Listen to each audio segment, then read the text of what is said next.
Hello and welcome to episode 166 of the Daily Sales Message podcast, where every single day I share a piece of simple and actionable advice that's designed to help you sell more confident and feel more stuff. You know what I mean? Feel more confident and sell more stuff.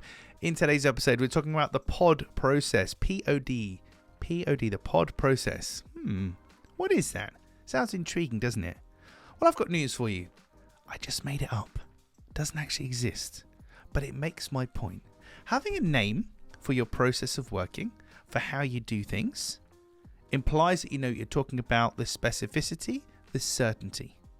Giving it a name that's intriguing, like the POD, the P-O-D process, makes you think there's three parts to that process. First one begins with a P, etc., etc.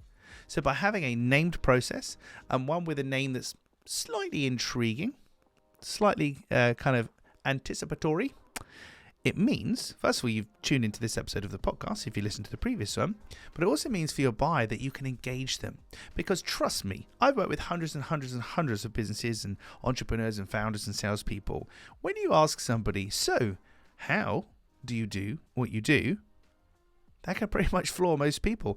They'll give you an answer, but generally it's around the houses. It's a little bit abstract, wishy-washy. You can tell they're thinking on their feet, they're making up on the spot. I don't really know what they're doing. They know how to do what they do. Of course they do. That's why they're in business. But the communication of how they do what they do definitely needs some attention. So by having a name for your process, like we have here, the POD process, give it a name. If you can make the name intriguing and slightly mysterious, even better. Because it implies you know what you're talking about. It implies forethought and preparation. And it can really just help to make intangible things a lot more tangible. That's it for this episode of the Daily Sales Message. Tomorrow in episode 167, I'm going to talk about jargon and when it's okay to use jargon. There's one instance when it's okay to use jargon and one only. Usually I'm against jargon because I'm the clear sales message guy, and jargon is a potential barrier to people actually understanding just what you're talking about.